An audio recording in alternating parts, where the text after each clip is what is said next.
নমস্কার, রুষের রন্ধনশালায় আপনাদের সবাইকে আরও একবার স্বাগত জানাই। আজ আমি আপনাদের সাথে শেয়ার করব খুব সহজ পদ্ধতিতে বাঁধাকপির মাঞ্চুরিয়ানের রেসিপি।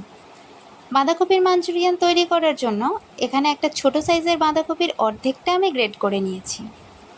এবার এর মধ্যে দিয়ে দিচ্ছি একটা মাঝারি সাইজের গাজর গ্রেট করা, একটা ক্যাপসিকামের অর্ধেকটা খুব মিহি করে কুচিয়ে নিয়েছি, 1 চামচ ধনেপাতা কুচি, 1 চামচ লঙ্কা কুচি, এখানে আমি একটা কাঁচা লঙ্কা দিয়েছি, আপনারা আপনাদের স্বাদ মতন ঝাল দিয়ে দিতেই পারেন। এরপর দিচ্ছি 2 চামচ রসুন কুচি, 1 চা চামচ নুন, হাফ চা চামচ গোলমরিচের গুঁড়ো, হাফ কাপ ময়দা ও হাফ কাপ কর্নফ্লাওয়ার। এবার সবগুলো ভালো করে হাত দিয়ে মিশিয়ে নিচ্ছি।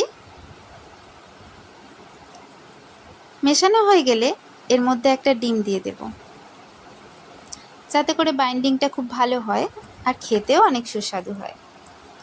এরপর মিশ্রণটা থেকে এক এক করে গোলাকারের মাঞ্চুরিয়ান বলগুলো তৈরি করে নিচ্ছি। আপনারা আপনাদের ইচ্ছে মতো যে কোনো শেপ দিতেই পারেন। এবার কড়াইতে অনেকটা সাদা তেল দিয়ে দিলাম। তেলটা গরম হলে এক এক করে সবগুলো মাঞ্চুরিয়ান বল দিয়ে দিচ্ছি। একটু পর উল্টে পাল্টে ভালোভাবে লাল করে ভেজে নিতে হবে।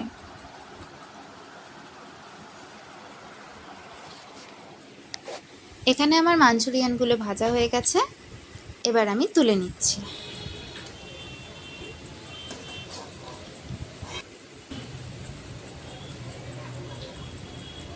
এবার ওই কড়াইতে 1 চামচ মতন তেল রেখে সেই তেলে একটা মাঝারি সাইজের কোঁচানো পেঁয়াজ দিয়ে দিলাম। পেঁয়াজটা একটু নেড়েচেড়ে লাল হয়ে গেলে তার মধ্যে দিয়ে দিচ্ছি 1 চামচ মতন রসুন কুচি। রসুনটা ভালোভাবে ভাজা হয়ে গেলে এর মধ্যে বাকি অর্ধেক ক্যাপসিকামটা দিয়ে দিলাম।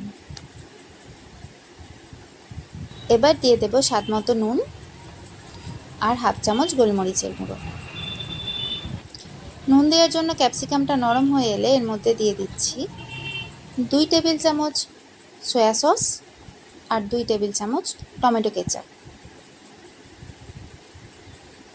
এবার সমস্ত মিশ্রণটা ভালোভাবে নেড়ে কষিয়ে নিতে হবে।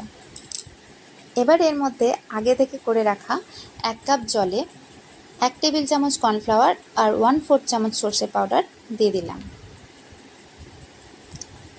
ভালো করে নেড়ে গ্রেভিটা যখন এরকম পর্যায়ে চলে আসবে তখন আমরা এর মধ্যে 1 কাপ জল দিয়ে দিচ্ছি। এবার গ্রেভিটা ফুটতে শুরু করলে আমরা আগে থেকে ভেজে রাখা মাঞ্চুরিয়ানগুলো দিয়ে দেব।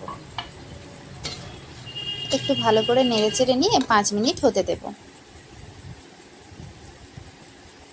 5 মিনিট পরেই আমাদের আজকের রেসিপি বাঁধাকপির মাঞ্চুরিয়ান একেবারে রেডি হয়ে গেছে।